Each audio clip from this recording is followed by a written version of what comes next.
काली हवेली नाम तो आपने अभी सुना होगा स्टार्टिंग में। जानते हैं इसके बारे में। काली हवेली का बारिश। रात का लगभग 11:47 हो रहे थे। बाहर आसमान में काले बादल इस तरह छाए हुए थे जैसे चांद को किसी ने कैद कर लिया हो। दूर दूर तक बिजली चमक रही थी, लेकिन बारिश अभी तक शुरू नहीं हुई थी। हवा इतनी तेज थी कि पुराने बरगद के पेड़ की शाखाएं एक दूसरे से टकराकर अजीब सी आवाजें निकाल रही थी। अगर उस रात कोई उस सुनसान सड़क से गुजरता तो सिर्फ हवा की आवाज नहीं सुनाई देती, उसे ऐसा लगता जैसे कोई बहुत दूर से उसका नाम लेकर पुकार रहा हो। लेकिन उस सड़क पर उस समय कोई नहीं था। सिर्फ एक बूढ़ा डाकिया। उसकी साइकिल की घंटी भी आज खामोश थी। उसके हाथ में एक पुराना पीले रंग का लिफाफा था। उस लिफाफे पर कोई टिकट नहीं था, ना भेजने वाले का पता और ना ही उसका कोई नाम था। बस लाल स्याही से एक ही नाम लिखा था, आर्यन। बूढ़ा डाकिया कई बार उस पते को देख चुका था। उसे समझ नहीं आ रहा था कि इतनी रात में यह चिट्ठी किसे और क्यों पहुंचानी है। लेकिन जाने क्यों उसके मन में एक अजीब सी बेचैनी थी। वह खुद से बुदबुदाया, 35 साल से डाक बांट रहा हूँ, लेकिन ऐसी चिट्ठी पहली बार देख रहा हूँ। जैसे ही उसने आर्यन के दरवाजे को खटखटाया, हवा अचानक बिल्कुल शांत हो गई। ऐसा लगा जैसे पूरी दुनिया एक पल के लिए रुक गई हो। कुछ ही सेकंड बाद दरवाजा खुला। सामने लगभग 26 साल का एक युवक खड़ा था। उसका नाम था आर्यन। चेहरे पर थकान थी, आंखों के नीचे काले घेरे थे। पिछले 6 महीनों से वह अपने दादाजी के निधन के बाद अकेला रह रहा था। इतनी रात को उसने हैरानी से पूछा। बूढ़े डाकिये ने बिना कुछ बोले वह लिफाफा उसके हाथ में रख दिया। यह तुम्हारे लिए। किसने भेजा?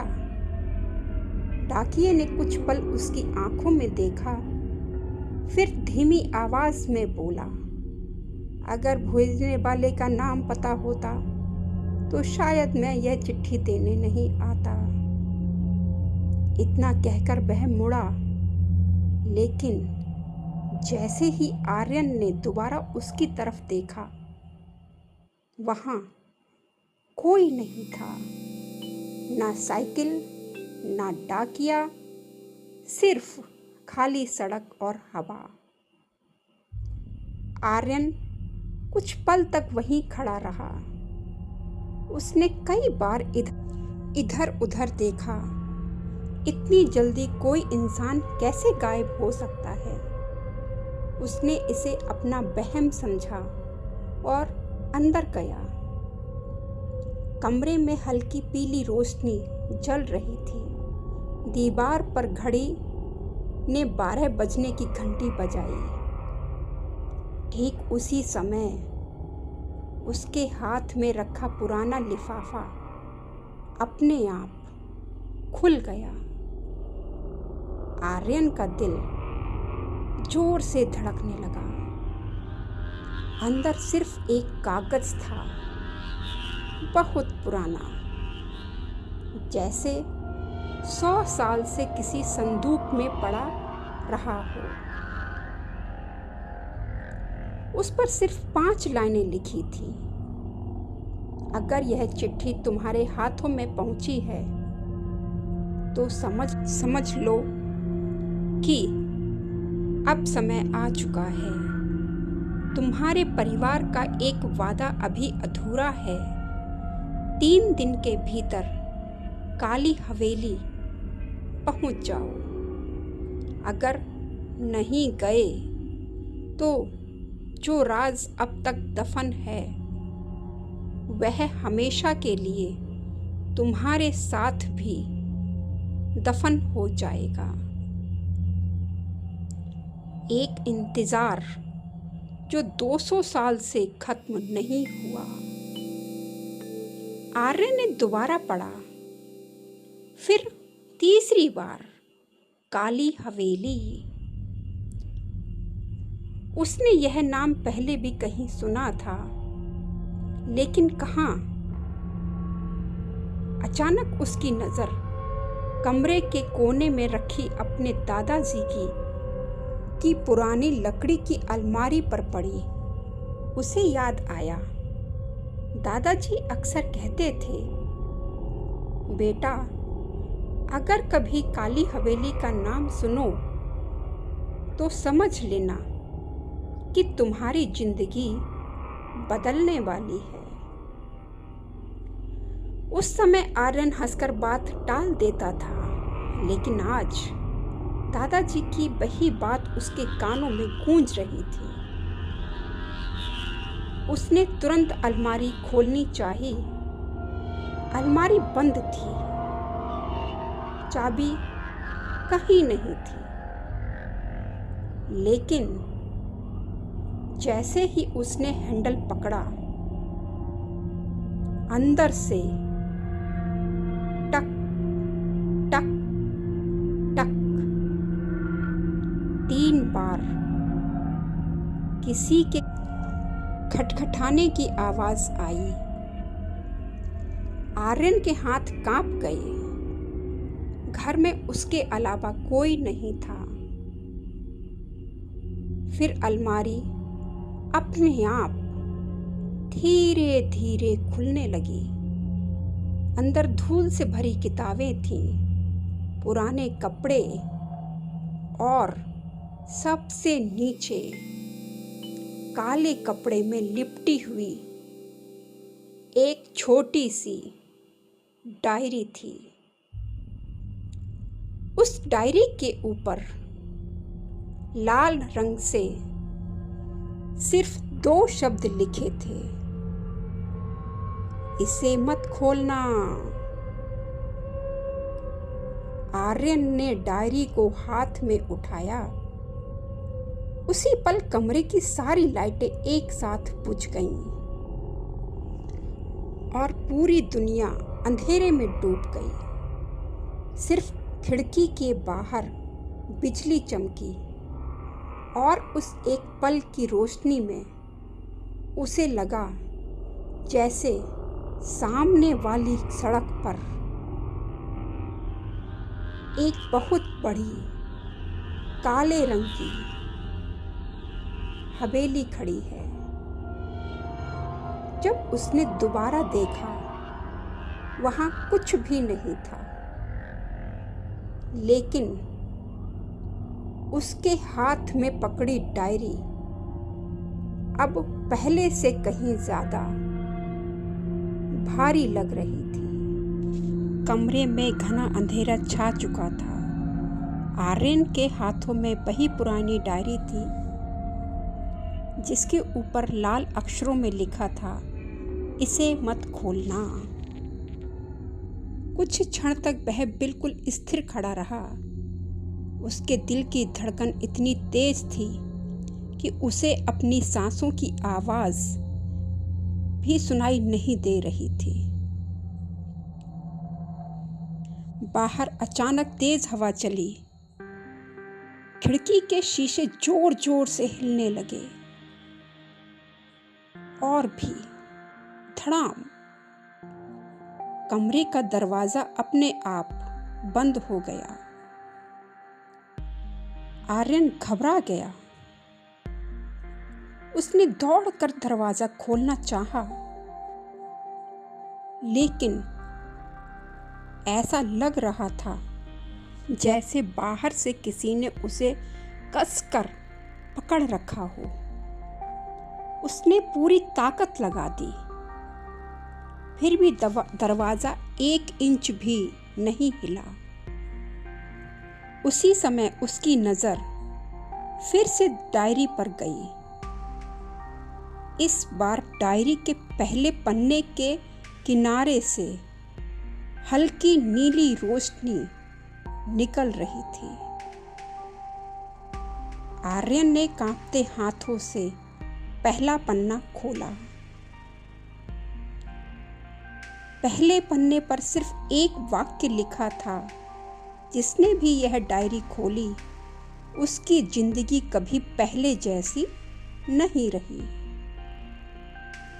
इतना पढ़ते ही कमरे का तापमान अचानक बहुत ठंडा हो गया।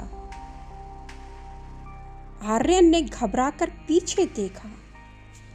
कोई नहीं था, लेकिन उसे साफ महसूस हुआ कि उसके पीछे कोई खड़ा है। वह धीरे धीरे पलटा। कमरा खाली था।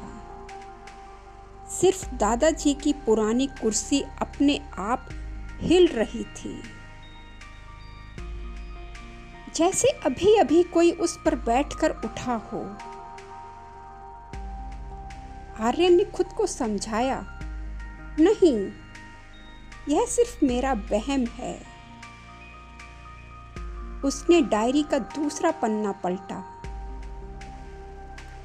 इस बार वहां एक पुराना नक्शा बना था। नक्शे के ऊपर लिखा था, देवगढ़ गांव। आर्यन चौंक गया। यही तो वह गांव था जहां उसके दादाजी का बचपन बीता था। नक्शे के बीचों बीच काले रंग से एक बड़ी हवेली बनी हुई थी। उसके नीचे लिखा था, काली हवेली। लेकिन सबसे अजीब बात यह थी कि हवेली के चारों तरफ लाल स्याही से बारिश की बूंदों जैसे निशान बने हुए थे, और नीचे सिर्फ एक पंक्ति,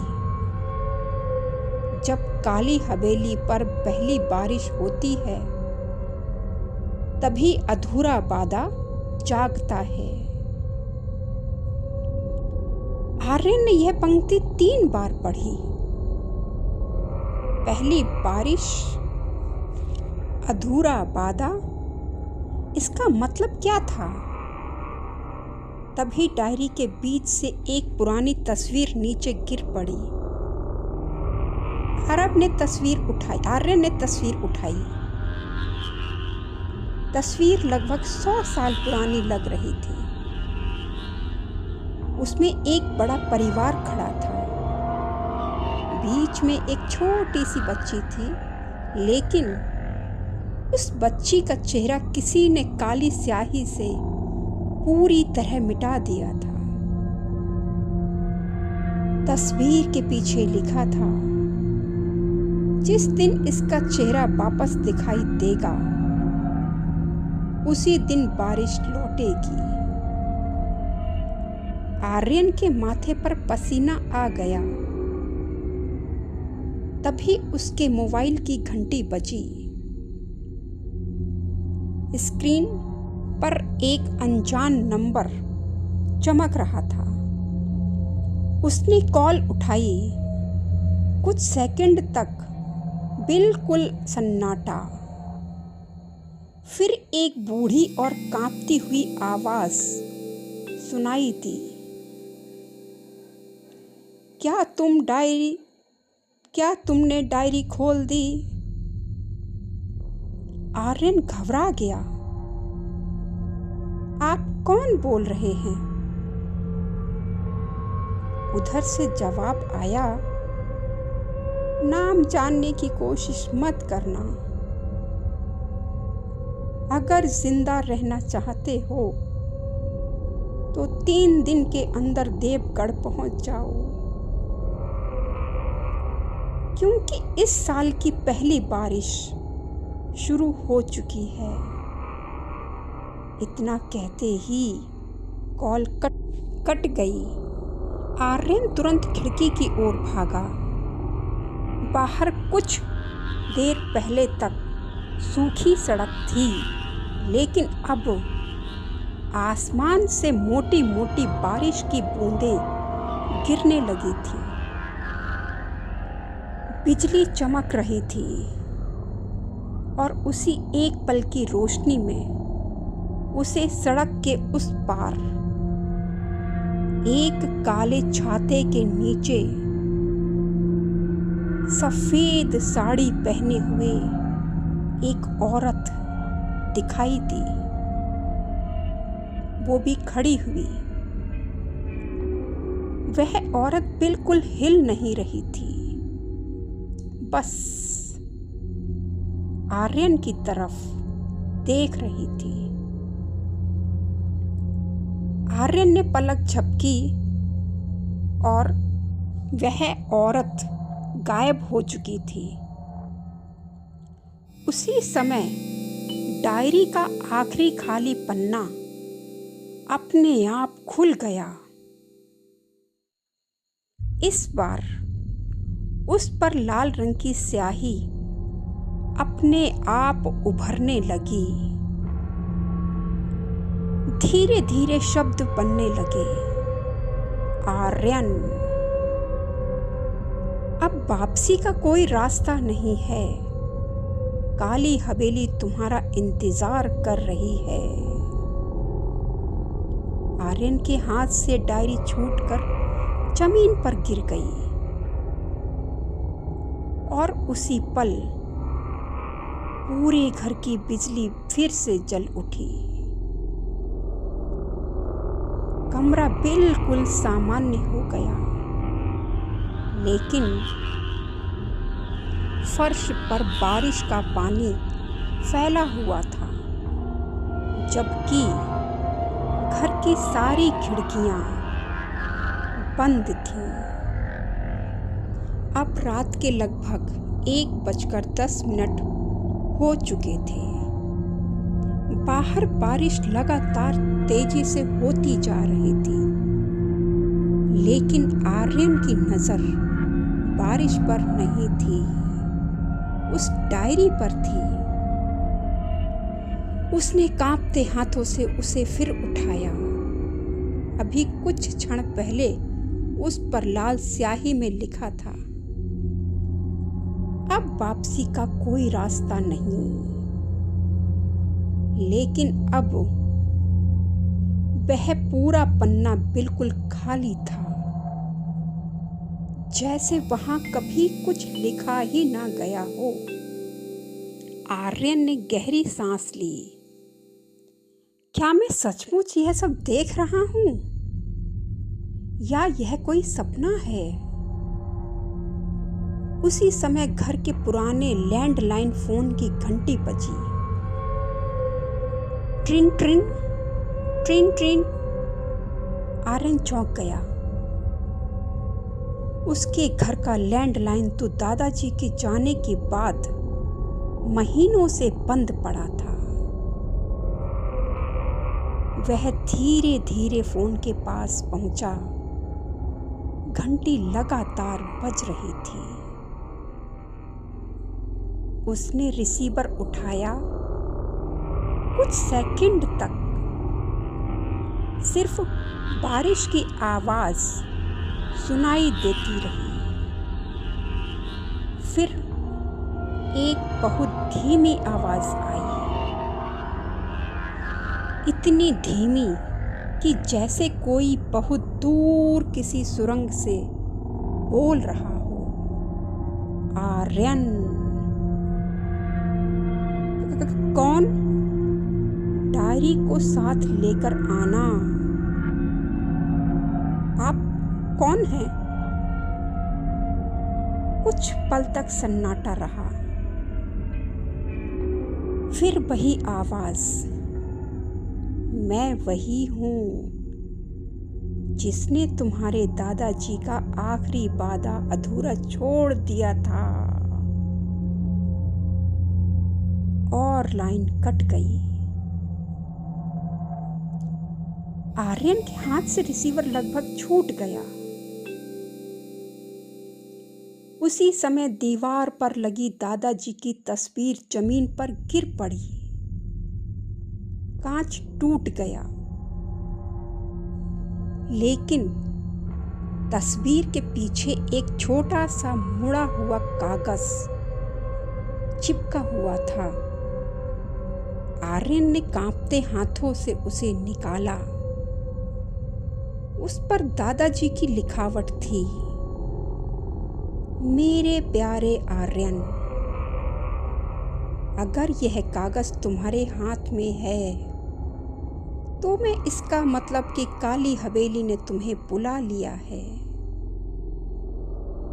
मेरी पूरी जिंदगी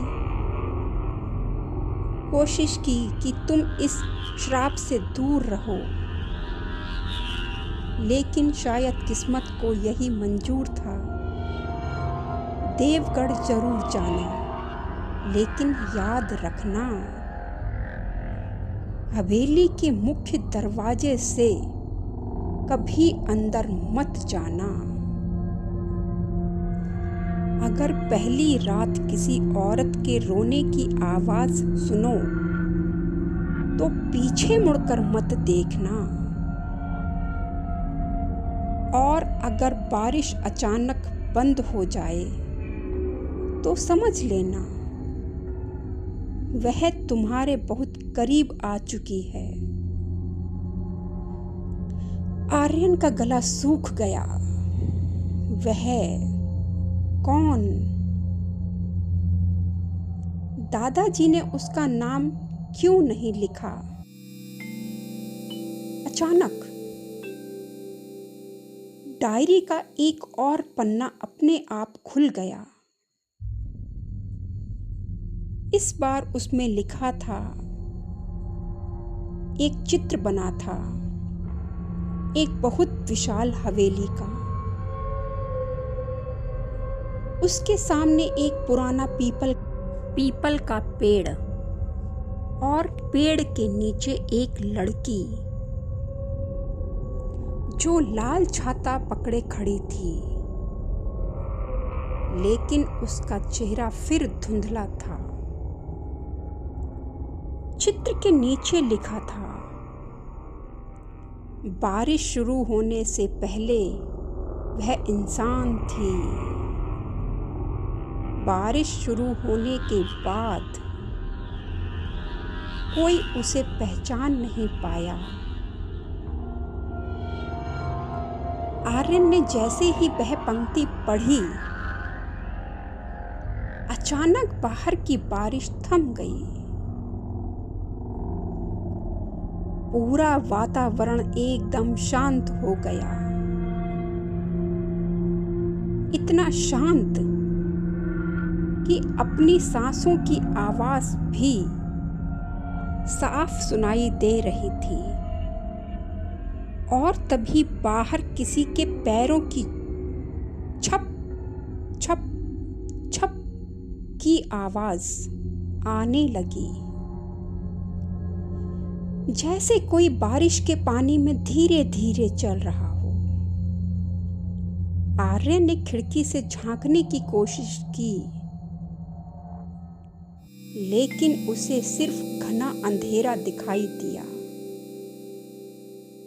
फिर दरवाजे पर 3 दस्तक हुई, ठक ठक ठक।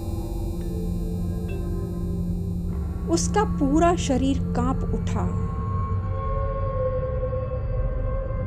उसे दादाजी की चिट्ठी याद आई,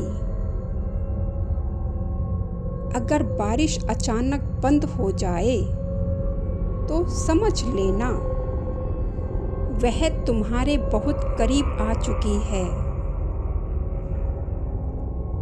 दस्तक फिर हुई, इस बार पहले से ज्यादा जोर से। ठक ठक ठक। आर्यन ने हिम्मत जुटाई। वह धीरे धीरे दरवाजे के पास गया।